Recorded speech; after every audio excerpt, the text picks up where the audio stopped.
Hello, dear students. Welcome into the seventh lecture on Introduction to Food Chemistry. Myself, Mr. Mangesh Bale. I am working as an assistant professor at Gokhale Education Society's Arts, Commerce, and Science College, Jawar. So, in this video lecture, we are going to learn study and analysis of food product, that is coffee. Into the previous some lecture, we have completed three food products, that are milk, tea, and honey. Okay, so in this video lecture, we are going to study and analyze the food product, that is coffee. Into the coffee, first we are going to see a role of chicory in coffee. Second, determination of caffeine content in coffee by Bailey and Drew's method. Okay, with the help of that method, we can determine caffeine content in coffee. And third part of this coffee food product, that is detection of adulterants in coffee. Okay, now we will see one by one. First one will be what? Roles of chicory in coffee. Actually, in this there are total 7 major role of chicory in coffee. In that, first one will be the digestive support, then protects the liver, may prevent or delay the body activity, anti-inflammatory properties, reduces stress against harmful against the organisms, and antioxidant activity. So these are the major roles of chicory in coffee. Now we will see one by one. Okay, roles of chicory in coffee. First one, digestive support. In this case, it increases the flow of bile, which supports digestion. Organic chicory root contain inulin, a soluble fiber that feeds digestive flora in the intestines and nourishes the healthy flora in the intestines enhance digestion. See, that means if the chicory present into the coffee, it increases what? Our bile flow, and it increases the digestion activity. This is the role, okay, of the chicory. Second role, antioxidant activity.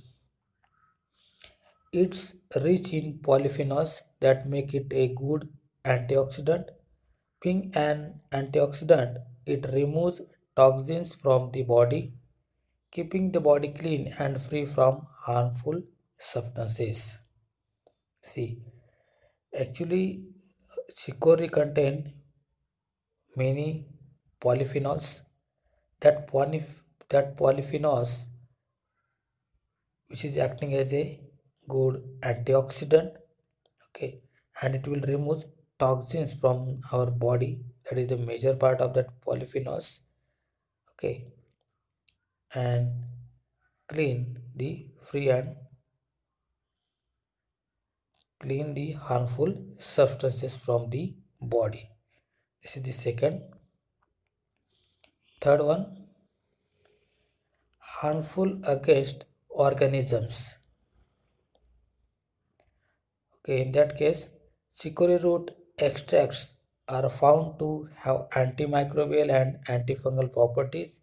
It's also believed that it possesses properties that are toxic to internal parasites. See, the extract of the chicory root, which is having good antimicrobial and antifungal property, that means the whatever microorganism or fungal growing into the body, that will be easily killed with the help of this chicory extract, and were safe from the microbial and fungal growth in our body. Okay. Third, Fourth one, protects the liver. See, the chicory root will be very useful to our liver too. Root of chicory provides functional support to the liver. That means liver functioning will be very easy occur due to the presence of chicory. Chicory extract is rich in antioxidants and is able to scavenge reactive free radical. This ability protects the liver against harmful toxins. Fifth number, it will reduces stress.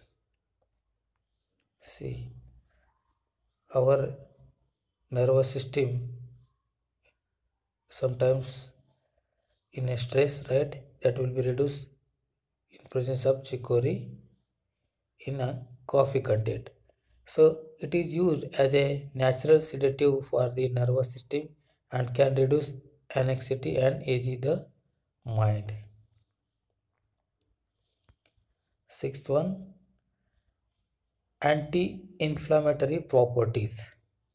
In that case, consuming caffeine-free chicory coffee, a rich source of plant phenols, leads to improvements in red blood cell deformability. In other words, it improves body's ability to respond to inflammation by restoring cells to their original condition. Seventh number, may prevent or delay. That means in diabetes, a study has shown that a protein that regulates glucose levels and fatty acid breakdown significantly improve in those adults who were given the chicory extract.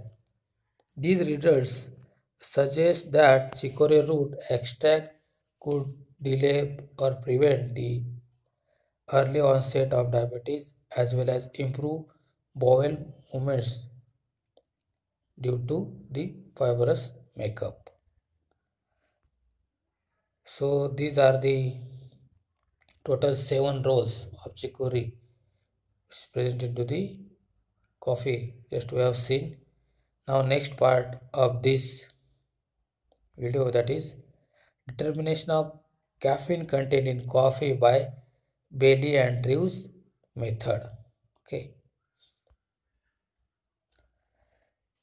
For that purpose, they told Bailey and Drews told us the procedure. For that, we have to weigh accurately about 5 gram of sample transfer to a 250 ml Erlenmeyer flask, that is 250 ml conical flask. Add 3 gram of magnesium oxide and 100 ml of distilled water into the above mixture.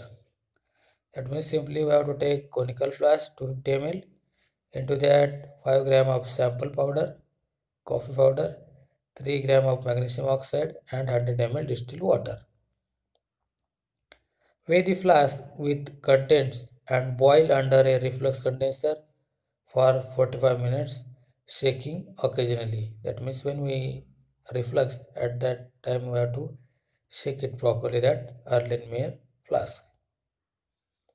Cool and mix well and filter through a dry filter paper. Then transfer 50 ml of the solution to a separating funnel. After filtering, that filtered we have to take 50 ml and transfer into the separating funnel. Add 4 ml of dilute sulfuric acid. Extract with 10 ml portions of chloroform and drain the chloroform into a separator. See, that means above 50 ml filtered we have to add dilute sulfuric acid, and into that here we are going to add organic phase, that is chloroform. Okay, with same proportion. Then from the separator funnel we can drain out the chloroform. Then add 5 ml of potassium hydroxide solution, that will be 1%. Drain the chloroform through cotton plug into a 100 ml gel dal flask.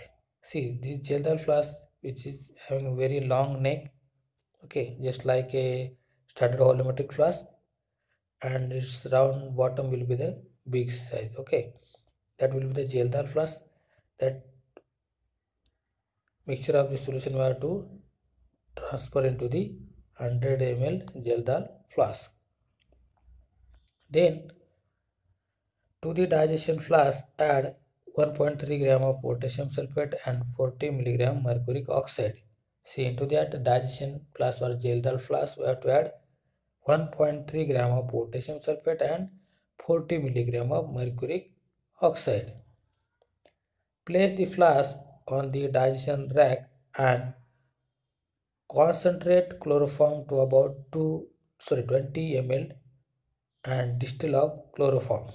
See, that digestion flask we have to keep on rack, okay, that means sitting portion, and the concentrate, that means we have to evaporate the chloroform up to 20 ml and distill up all the chloroform from the flask.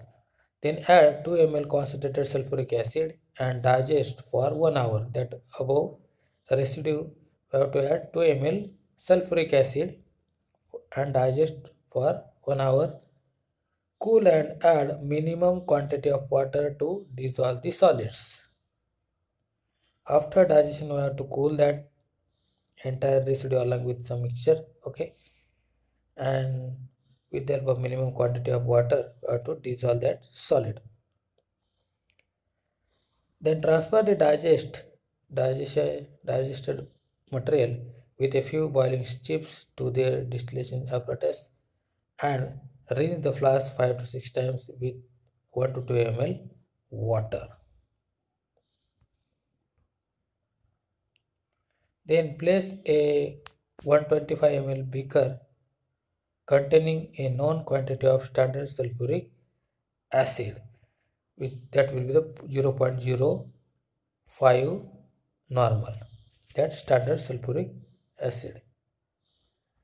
Add 6 ml of concentrated sodium hydroxide solution carefully through the side. Assemble the distillation apparatus, taking care that the deep tube extends well within the standard sulfuric acid solution contained in the beaker.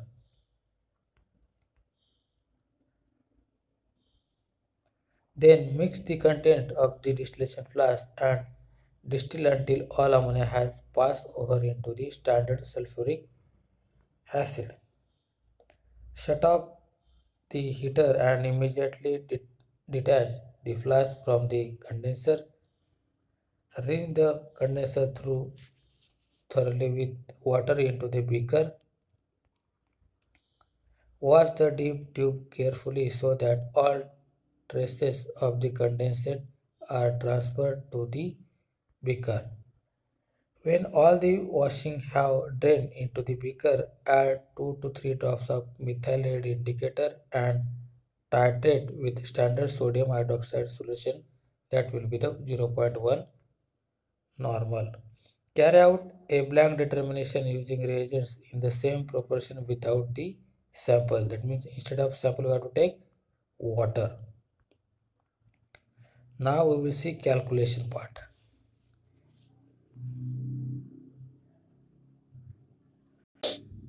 See, in caffeine on dry basis, that is percentage by weight, is equal to 486.96 into B minus A into N.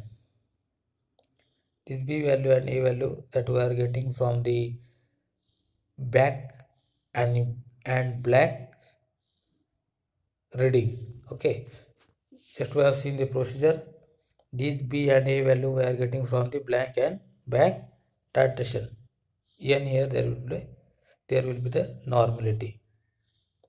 W, that will be the weight of the sample that we have taken at the initial stage. M will be the molecular weight.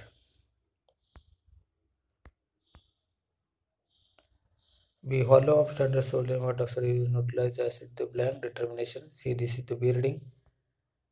Then a volume of standard sodium hydroxide used to neutralize the excess acid in the test with the sample. Normality of standard sodium hydroxide solution, that is 0.1 normal, that we have considered a W weight in gram of this sample in the aliquot we have taken at very initial stage, right? Per m here percentage of moisture in the sample aliquot. There is no molecule. I told molecular weight, but there is no molecular weight where percentage of moisture in the sample aliquot. Last part, that is detection of adulterants in coffee. First, that is cereals or starch. That means in coffee, as an adulterant, we can add cereal or starch. But how can we can identify? That is our task, right? To identify starch or cereal from the coffee, they have told the procedure. For that, we have to take 1/4 spoon of coffee powder in a test tube, add 3 ml of distilled water and heat till color develops. Add a solution of potassium permanganate and muriatic acid, that is 1:1 ratio, to decolorize the mixture. Add a drop of 1% aqueous solution of iodine. The appearance of blue color indicates the presence of starch. See, this is the simple procedure to find out the starch in coffee. Now the second, Sorted permission stones. To identify these stones, spread 1 teaspoon of coffee powder on moisturized blotting paper and slowly pour 3 ml to 3 of 2% aqueous solution of sodium carbonate on it. The appearance of red color indicates the presence of sorcered permission stones. Last, that is chicory. It is one of the most common adulterants added to coffee, and there are several methods for the detection of chicory. Okay. So these are the total 3 adulterants that may be added into the coffee that we can easily identify by the given procedures. Here this chapter number first from the unit number third completed. From the next lecture we are going to start the unit number fourth. Okay, thank you.